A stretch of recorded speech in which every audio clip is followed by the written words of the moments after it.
I want you to join in on the love train. The love train. Just kidding, ladies and gentlemen. This is not the love train, and yes, the lighting is incredibly strong. So there we go. That should that should sort things out for the moment. So I welcome all of you, ladies and gentlemen, to Valentine's Day, a night in which Al Capone famously ruined a romantic evening for many patrons by massacring them. Died of syphilis, he did. So there is some justice. And speaking of justice, you'll be delighted to know that, well, in the discussion of Valentine's Day generally, if you are lonesome tonight, this Valentine's Day, think about it like this. I'm very much still single, ready to mingle, and I'd much rather be spending the rest of my life completely comfortable in my own surroundings and in my own skin than thinking that I had to succumb under pressure through things like Valentine's Day. I mean, it doesn't matter if you start falling in love and you feel like this is how it's going to be for the rest of your life. Just give it a few years. After you get married, it will turn into, no matter how many times you took your significant other on that famous promenade round Morrison's in Liverpool that one afternoon, or that one other time when you went to a very expensive restaurant and you got into a fight with one of the waiters and you had to spend a night in hospital with a broken wrist because you tried to punch the table and somehow you managed to break 3 parts of it. Or it doesn't even matter, ladies and gentlemen, how many times you work and you slave and you toil, you'll still come home and she will still say to you, "Where have you been?"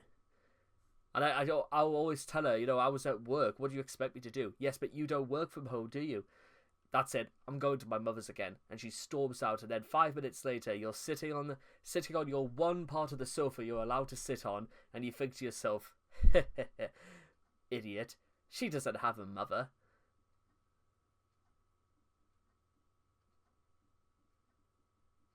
Oh dear. Ah, love.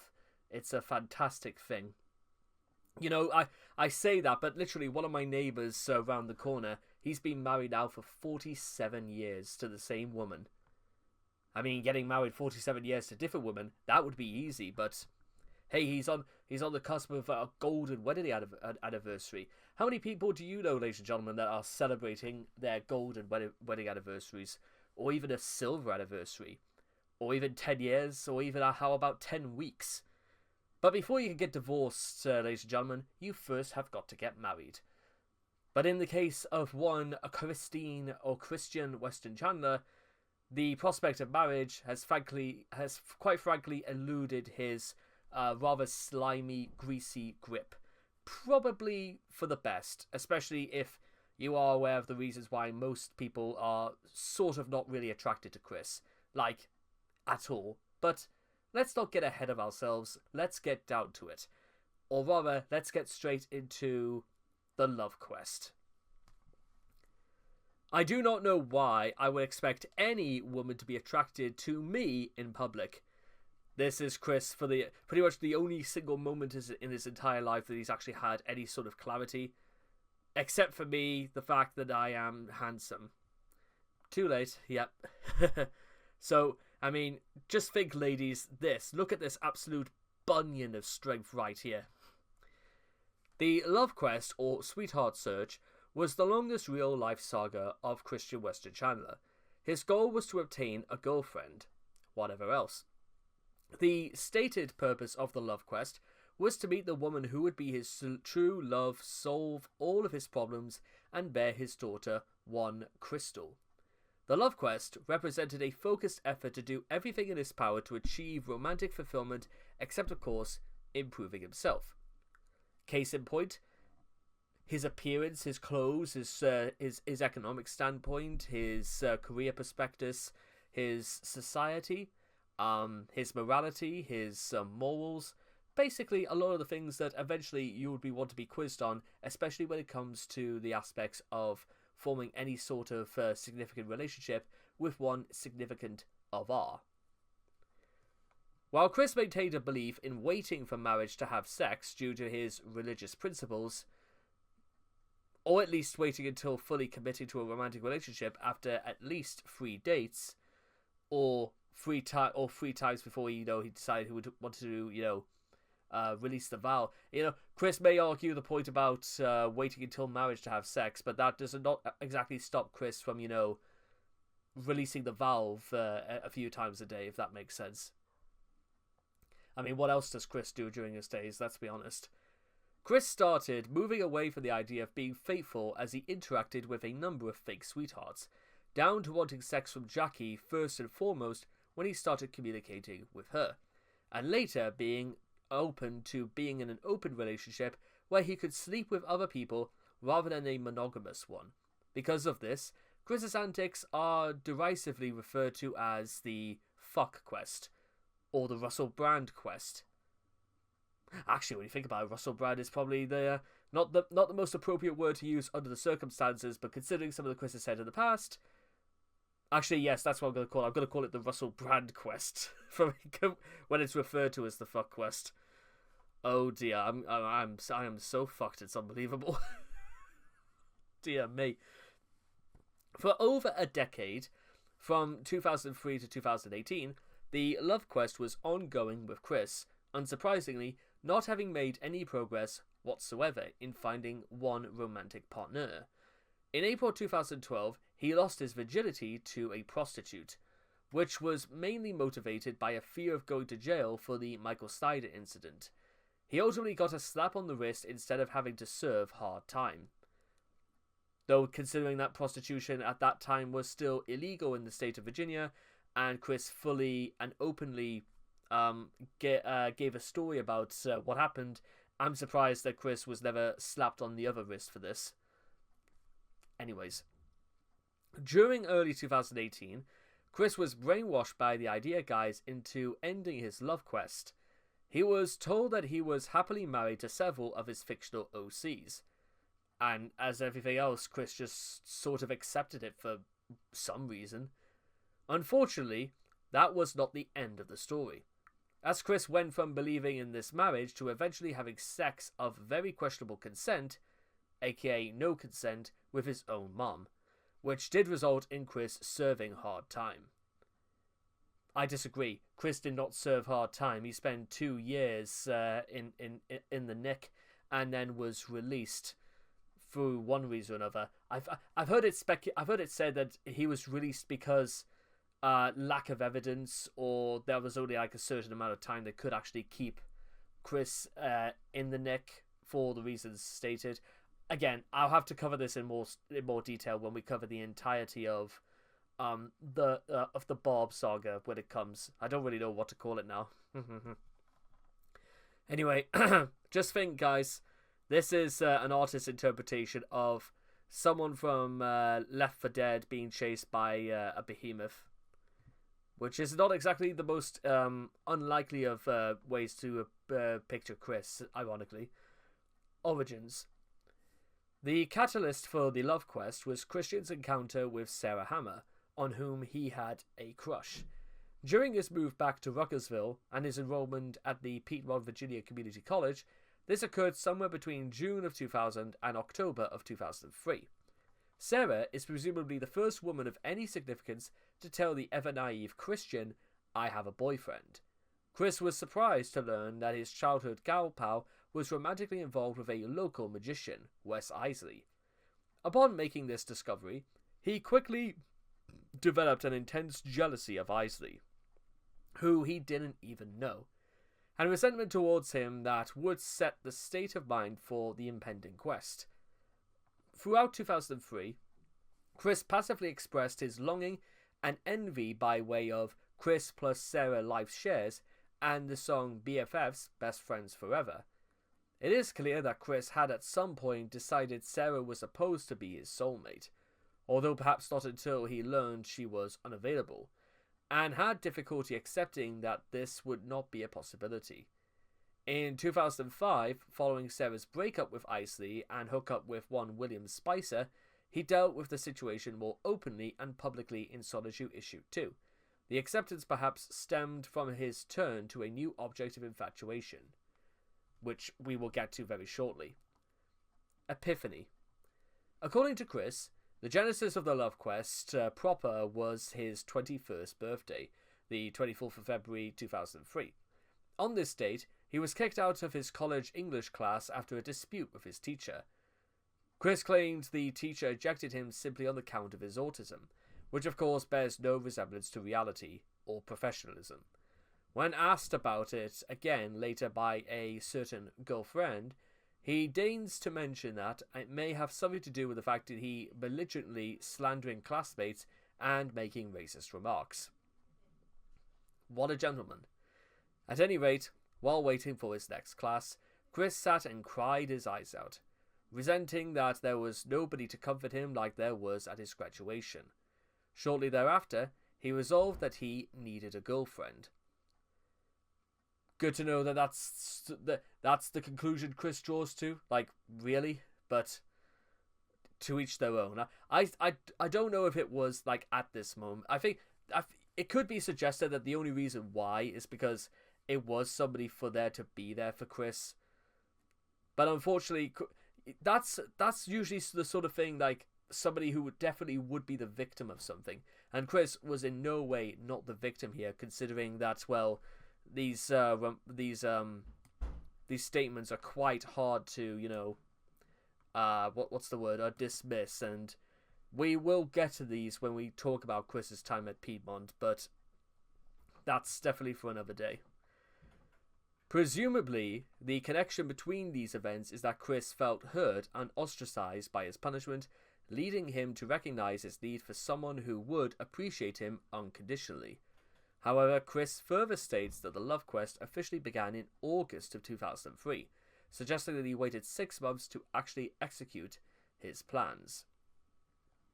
Salad days. At some point early on in the Lovequest, Chris developed an intense socially crippling fear that all women, at least all the women he likes, have boyfriends.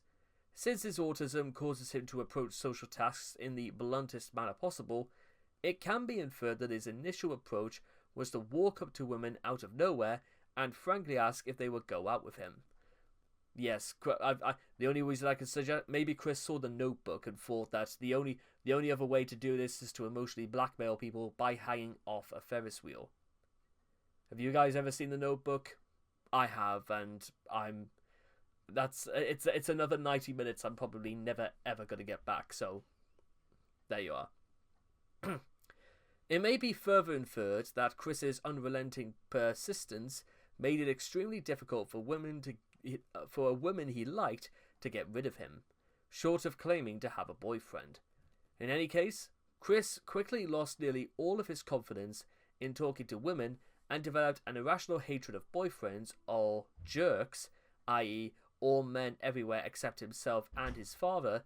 Since this time, he has always specified that his potential girlfriend must be a boyfriend-free girl, which is unnecessarily outside of some kind of polyamorous arrangement. Conflicts with Mary Lee Walsh. By October of 2003, Chris had put into practice what was the only sensible idea he could come up with that was inexpensive. And before anybody says, sit down and have a wank or something like that, no, this apparently was this was even cheaper and probably required even less work or any sort of expense whatsoever, according to Chris. This would be the first of many versions of the attraction sign, a vital tool in the Lovequest for several years to come. Sometime during October, the school's Dean of Student Services, Mary Lee Walsh, confronted Chris and confiscated his sign. According to Chris's recollection of the event, then in mid-October, the quote-unquote Dean of Student Services, Mary Lee Walsh, approached me and pulled my sign away from me and told me, "You're not allowed to find true love here." My heart was shattered that very moment.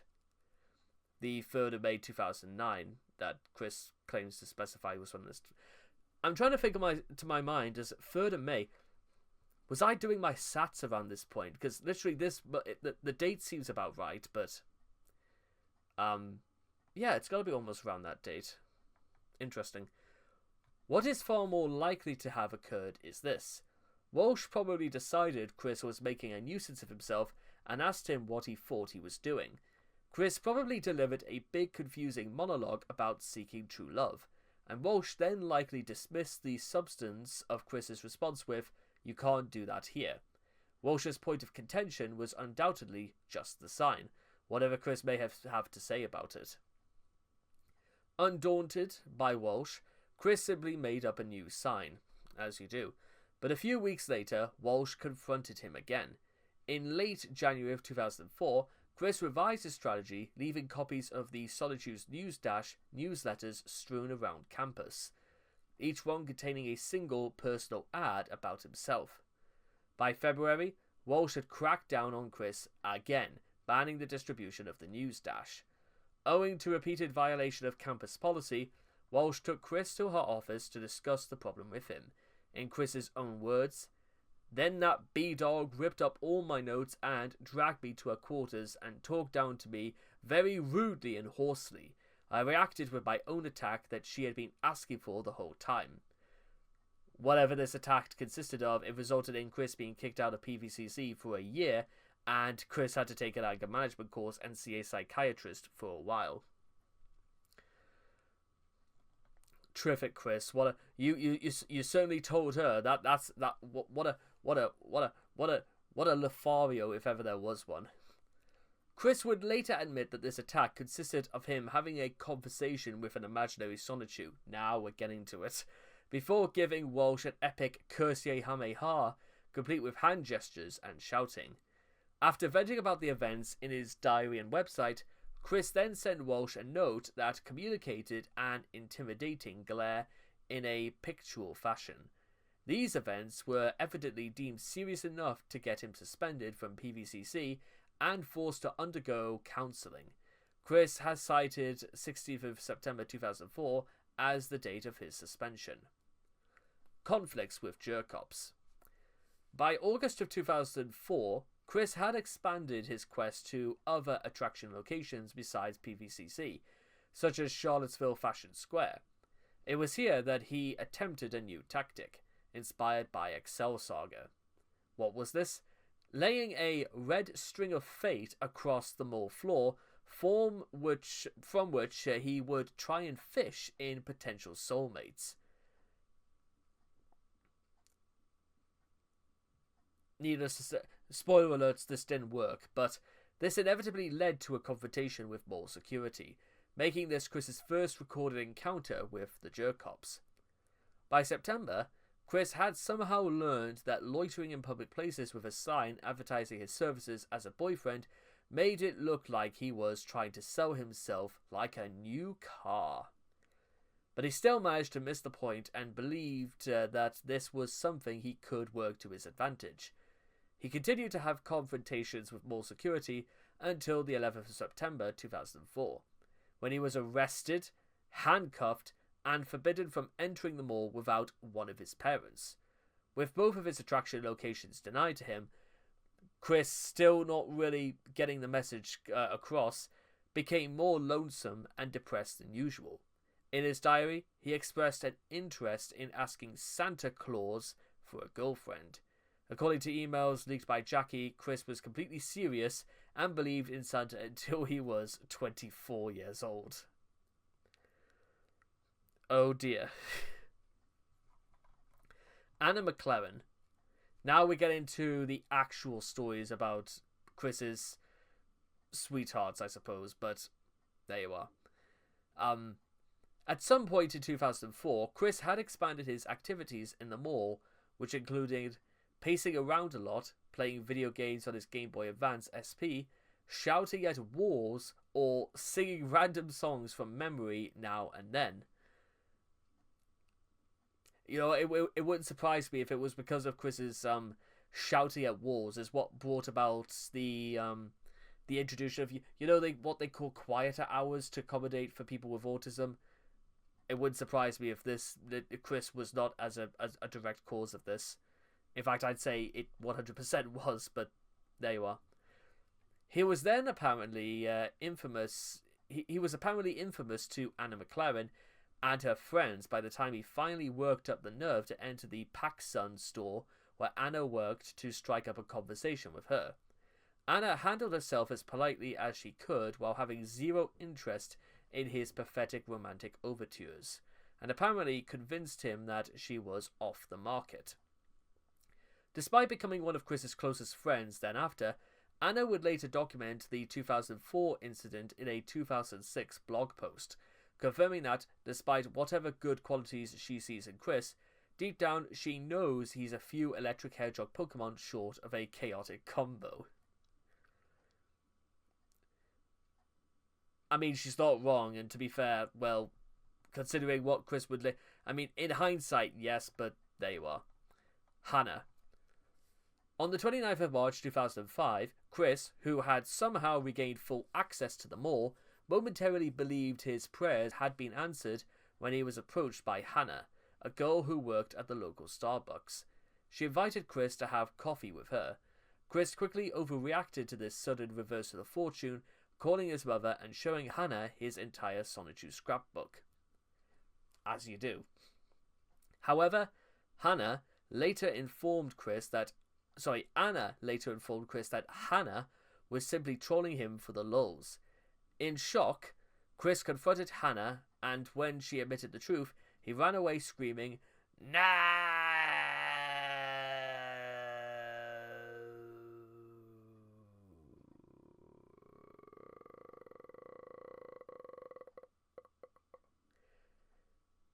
I mean, I'm assuming Chris was watching Family Guy at that point, so why not add that just to make it sound even more like the sort of thing Chris would do. Anyway, he apparently made enough of a scene to get himself banned from the mall again. Subsequently, Chris dramatized the whole story in the comic, where he was able to get the last word in exactly the way he could, not in real life. Yep. Conflicts with Manajerks. Around June of 2005, with the mall becoming a more difficult place to pick up chicks, probably because, again, this is where I'm probably going to start, well, Russell Brand here turned to his local Walmart, where he would go to the in-store McDonald's, set up his sign and various nerd amusements, and wait around for hours. On the 20th of June 2005, Chris was confronted by the men he identified as B. Manajerk and married senior comic, who took the issue with his sign and, probably in reaction to belligerent behaviour, called the police on him. Chris then hid the sign, effectively avoiding criminal charges, well, for sexual solicitation. But he was banned from the McDonald's, and he did not interpret this to mean he was banned from the Walmart, however, for whatever reason. On the 22nd of June, after the first incident, Chris again came into conflict with the B Manajerk over his pixel block sculptures, and the conflict drew the attention of the Walmart Manajerk. The Manajerk apparently attempted to discuss the situation with Chris. But I sat silent for a minute, but I said to him, "I do not speak to any man other than myself, because they all have taken all the pretty girls, leaving me with none." Verbal combats had started, and during the fight I ran off, still giving verbal punishment as well as da finger and many curse hame-hame-has. I nearly backed up onto him with my car, and I gave him another finger. Then I dashed off. I can hardly see... I suspect Iran was very, very, probably Chris was already in his car, because do you think it would be that difficult to catch Chris even when he was running, even with all the stuff he was carrying? Or maybe he abandoned it, who knows? In July, unsurprisingly, having been banned from both Walmart and, well, McDonald's, Chris relocated to the newly opened Charlottesville Target, where he quickly found himself in trouble for loitering. Well, there's a shock. Chris refused to leave at first, but then when store employees returned with police officers, including Baguette, Chris offered to leave if they would listen to a prepared speech. According to Chris's account of the incident, 5 officers then jumped on him and hogtied him, without provocation. His account is so blatantly fantastic and biased that it's difficult to draw any conclusions about what actually happened. Again, as you do. His account is so, for 5 police officers to have subdued him, he must presumably have been egregiously stubborn in dealing with them. Indeed, in the dramatization of these events in Solitude issue 4, the Jerkops needed nothing short of a giant robot to capture Chris, and this time his twin sister rescues him so that they could destroy the Jerkops' entire operation, which of course is commanded remotely by Merrily Walsh from PVCC. Emily would later go on to explain that Chris definitely ignored the store's management because, again, as you do, when they repeatedly told him he was loitering, eventually piping up to call them Jerkops, and when the cops did show up, Chris tried to run away. Chris has said that he was eventually cleared of all criminal charges related to the dispute at Target. It was apparently at this point that his mother, in a dazzling display of parental guidance, informed him about 2 years too late that the attraction sign made him look relatively ridiculous, I suppose. Do you think ridiculous is the best word to use? I would have used the word ridiculous. I would have used much stronger language, but, well, who am I to start telling people how to raise Chris? I think it's a bit late for that, but... Megan Schroeder. Chris met Megan Schroeder in the summer of 2004 through a game of Yu-Gi-Oh! At the game place. He was immediately attracted by such qualities as her gender, her lack of a boyfriend, and her willingness to spend any time talking to him. As you do. In Chris's mind, these key factors meant that Megan was already destined to be his sweetheart. Lucky girl. And the only thing left to do was convince Megan to accept this truth. The Lovequest was effectively on hold from this time until March of 2008. All of Chris's writings during this time demonstrate that he believed he was already in a monogamous relationship with Megan, and further sweetheart searching was quote-unquote unnecessary. Aside from Megan's complete disinterest, as well, in romance with Chris, the relationship suffered from other stumbling blocks, such as Megan's discomfort at Chris's showering her with gifts, or showering her with gifts, I should say, Megan's outrage over Chris's sexual harassment and hatred of men generally, and rampant homophobia. Yeah, because if there's one thing absolutely that... what sort of person would really be attracted to that sort of thing anyway? I don't really... yeah, again, this is the sort of thing that comes about when you don't actually, try to improve yourself, guys. Is that you end up looking kind of stupid if you, when all of these things come out in the open. Because if there's one thing Chris was never exactly short of, was expressing his true and honest feelings at no provocation, and when it's probably not a good idea to do that. Megan's unwillingness to share a hypothetical hotel room with Chris, and most damningly, Megan's discovery that Chris had to draw himself fingering her to suppress his fantasies of assaulting and raping her. Even though she reacted as any normal human being would in the same situation, he was still shocked that she broke up with him and thought that all he had to do was say, "I'm sorry," as much as possible. Chris's obsession with his Encyclopedia Dramatica page was what led to the end of the relationship. Well, friendship generally would be the better way of putting it. Since his attempt to blow Edie's mind by posting his Rule 34 drawings caused her to discover what a deranged individual he truly was and break off all contact with him, Chris totally missed the point about the finger-banging picture, believing that its continued presence on ED was the issue, and ludicrously that Megan didn't understand what was going on in it. I doubt that. I mean, it's kind of obvious, to say the least. Believing that its continued presence on ED was the issue, and ludicrously that Megan didn't understand what was going on. This contributed to his dive into shut the site down for much of 2008, until people on the internet figured out that the simplest way to troll him was the internet Lovequest. After becoming an infamous lolcow thanks to his edit war with ED, Chris began to receive unexpected attention from attractive single women who loved his comics and totally weren't just looking to troll him. Since then, Chris had taken his Lovequest onto the internet, proclaiming that his true and honest sweetheart is whichever girl he's managed to pin down.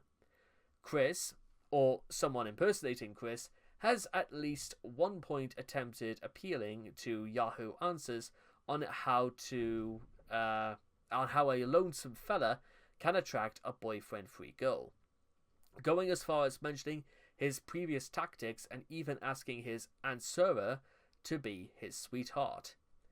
With each sweetheart he meets online, Chris follows a predictable pattern, demonstrating what he had always intended to do with any woman he met in real life. He begins with a series of proclamations of his true and honest love, and then begins planning out how the woman will travel to his home. Chris professes, as you will, to believe in this rule that sex is out of the question until the third date, but since he expects every romantic encounter to end in total success, he makes it abundantly clear, in as gentlemanly a fashion as he can manage, that he expects sex at the woman's earliest convenience. Amazingly, as each successive internet gal pal proves to be a troll, Chris becomes more devoted to the next one, to the point that within a month of meeting Ivy online, he began planning his marriage to a woman he had never seen face to face.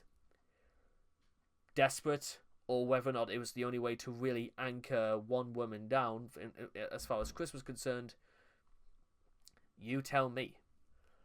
When addressing the question of why Chris so readily takes each new troll at face value, his own mindset must be taken into consideration. Yeah, Chris's prospectus of finding a girl locally are virtually zero, and he knows this, although he thinks it's because they already have boyfriends. At the same time, the internet seems, from his point of view, to be an endless cavalcade of single, attractive women who are fascinated with him, making it an irresistible resource in his love quest. By now, Chris is fully aware that each woman he meets online could be a troll, but each time he readily accepts evidence that she is not and dismisses out of hand any suggestion that she is. He does this because he wants to believe that she's real. The alternative is to surrender to despair. And yet, surprisingly, it's kind of like bizarre when you think about it, why Chris would do that, but at the same time, had Chris never considered there was like a repeated pattern, or again, Chris never at any point took anybody's like criticisms of his comic for what they were, and well, a lot of this is probably attributed to Chris's ego. Let's be honest about that, but that's something that has to be talked about separately. Notably, in July of 2009, a group of trolls managed to set up a genuine date with Chris and an overweight woman named Farron. Chris supposedly touched her a few times, but the date ended with Farron dumping him, which either seems to suggest that Chris, again, has no ideas about, things like consent, or Chris was under the impression that, well, you simply give Farron enough attention like that and she might become interested. The absolute degenerate Chris is, but, well, let's try and pretend as though we didn't already know that. There are plenty of people right now in this world, ladies and gentlemen, who are as degenerate as, well, Russell Brand, aka Chris over here. And bear in mind, this can come from women as well as men, but let's be completely honest.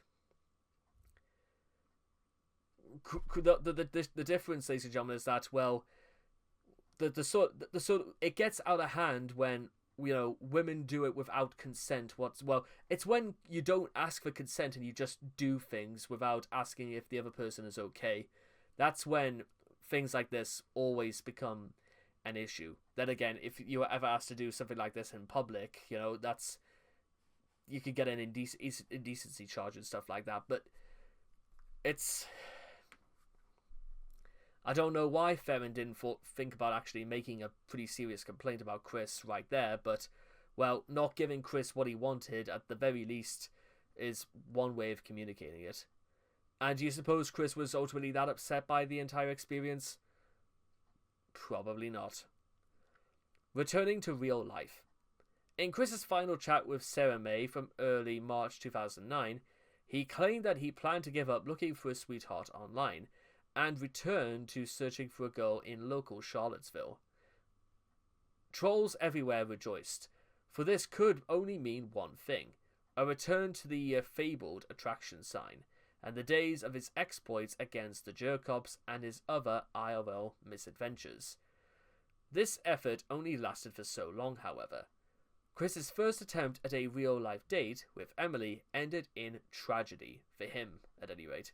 After the intervention of the man in the pickle suit, aka Marvin, during the brief rolling and trolling era in the early summer of 2009, Chris was allegedly spotted prowling Charlottesville Fashion Square in his Guitar Hero Metallica tattoo sleeves, but it wasn't long before he gave up or was simply banned from the CFS and retreated back to the internet.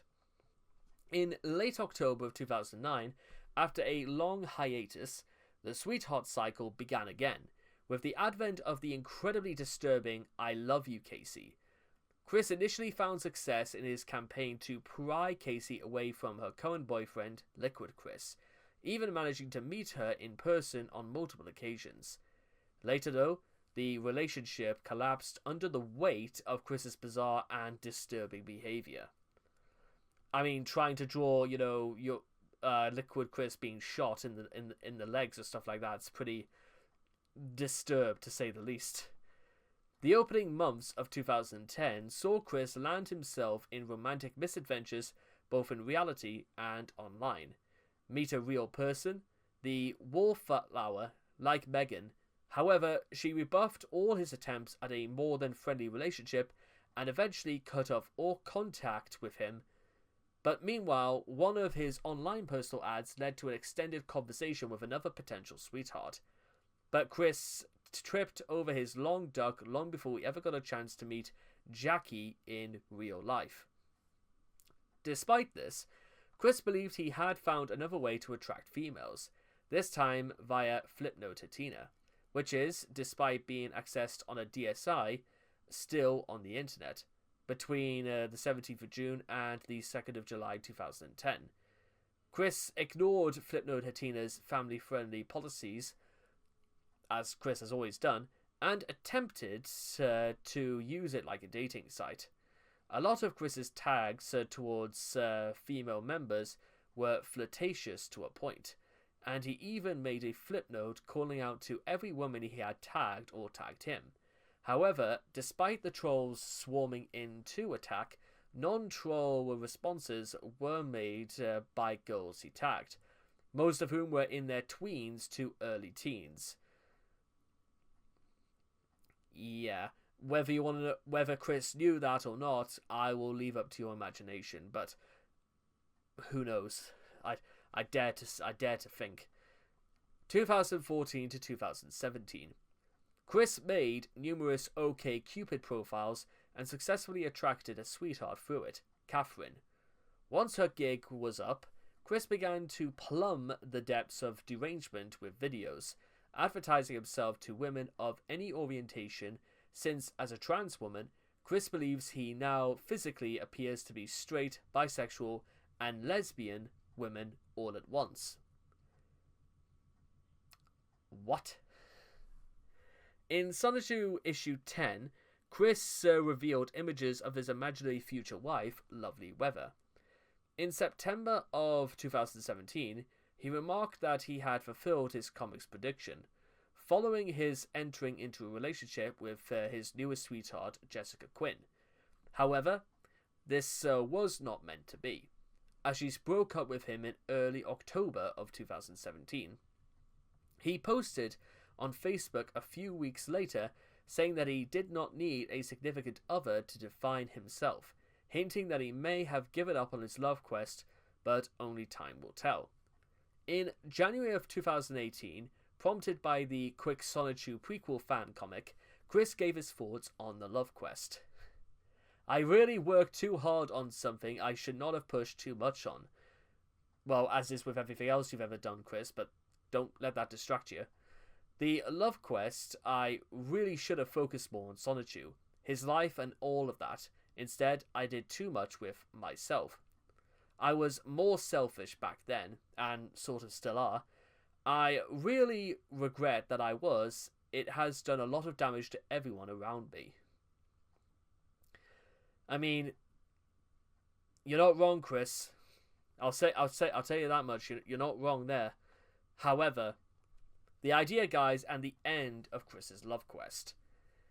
During the Idea Guys saga, Chris's belief in multiple dimensions was exploited and his sense of reality hijacked to make changes to many of Chris's characters, concepts and perspectives of the real world, with him considering them to be valid.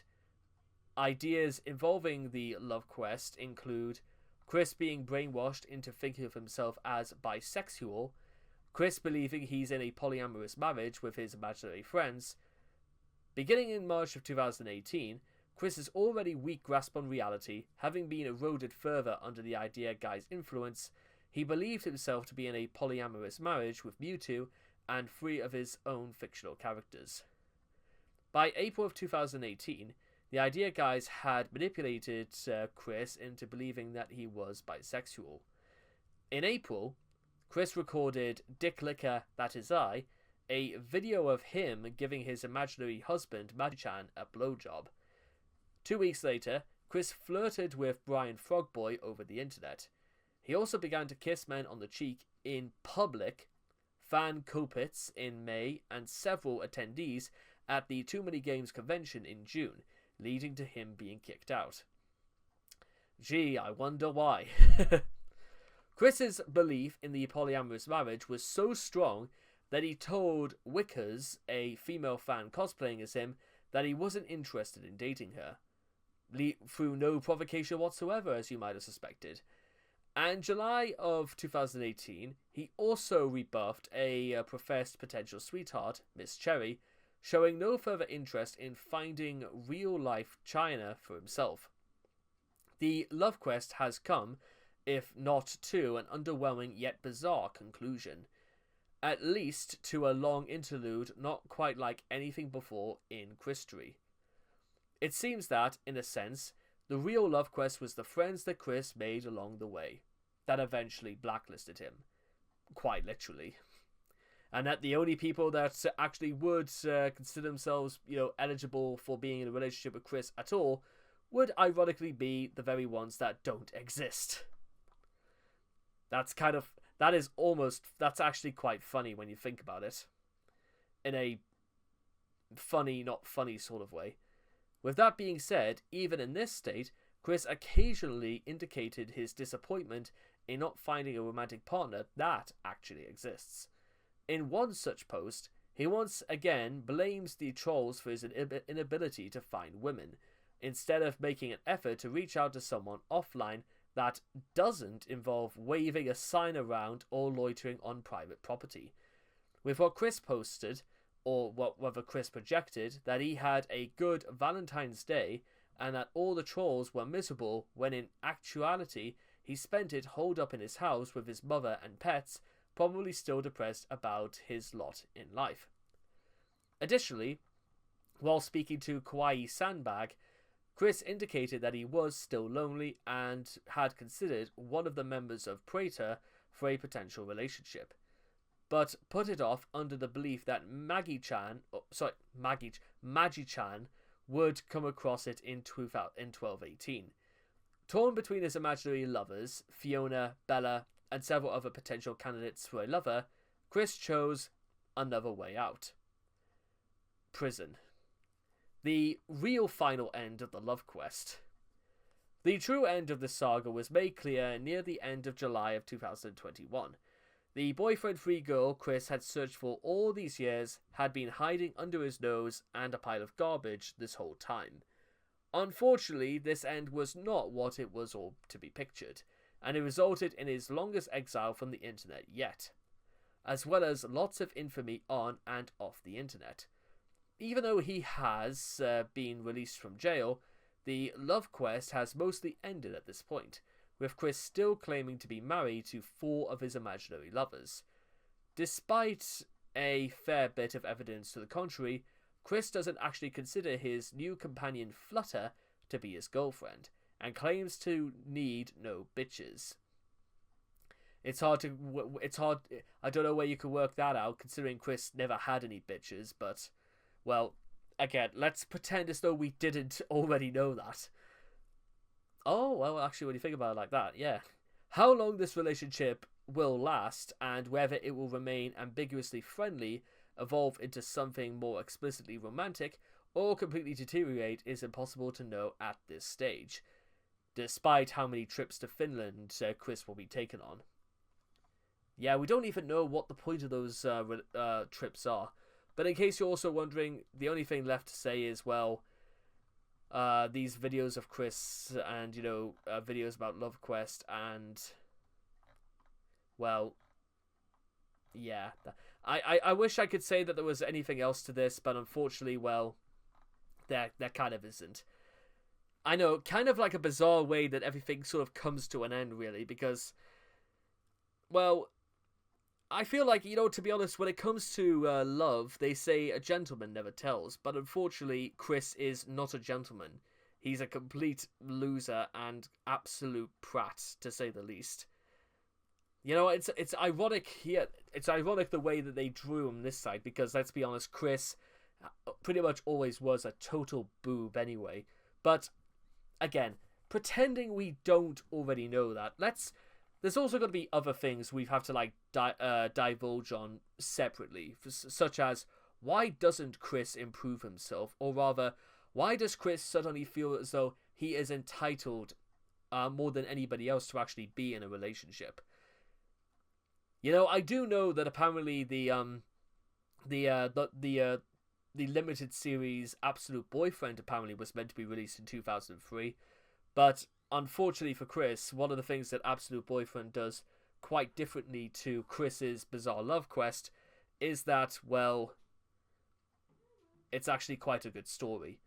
Maybe it doesn't hold up that well by today's standards, because honestly, if they were to ever adapt that thing into an actual televised drama, and not the actual televised drama it was adapted to in 2004, you're going to have to make some pretty significant changes to it, because there are some things about it that just don't really work, as I'm pretty sure they wanted to. Yeah, if anybody's ever read Absolute Boyfriend, like me, you'll probably know from the word go. However, back to Chris, and one of the things you start to pick up upon when it comes to, among many other things, the way Chris treats women, is that, well, why on earth doesn't, Chris just save face and drop any pretense, or do something to actually improve his physical stance, or the sort of things that women might actually be interested in beyond beyond the sort of things that maybe some women would be open to. Because let's be honest, whatever positive quirks Chris ever had, they're kind of deteriorated and destroyed the moment when Chris decides that, well, being true and honest about you remember the old expression, ladies and gentlemen, just because you can does not mean you should. And why Chris, or Russell Brand, as I'll keep referring to him in instances like this, thinks it's appropriate to just touch somebody openly in public, or, the way he stares at women's boobs in public and stuff like that, why he feels like that's just a normal thing to do, you tell me. I don't know why Chris needs to actually be told that these things are not good ideas, is something I honestly probably will never understand. But again, these are things that will have to be answered in separate videos because I think we've spent just about enough time on here. But with that being said, whatever you're doing this Valentine's Day, just be happy. Or at least do the things that will make you happy. Whether you are on your own this Valentine's Day or whether you're actually with somebody very, very special, just enjoy yourself. Because I can't think of anything worse than being unhappy in somebody else's company than being unhappy by yourself.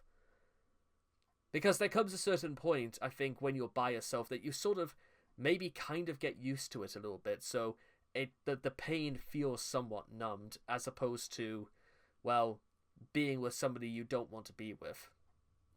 That's quite different. But we'll get to all of those things in a separate video, shall we? So I hope all of you guys enjoyed this love, whatever this really was, the Lovequest, or just rather the Russell Brand quest, or whatever you do. But with that being said, I will leave all of you guys again till the next video. So take care, and bye-bye for now.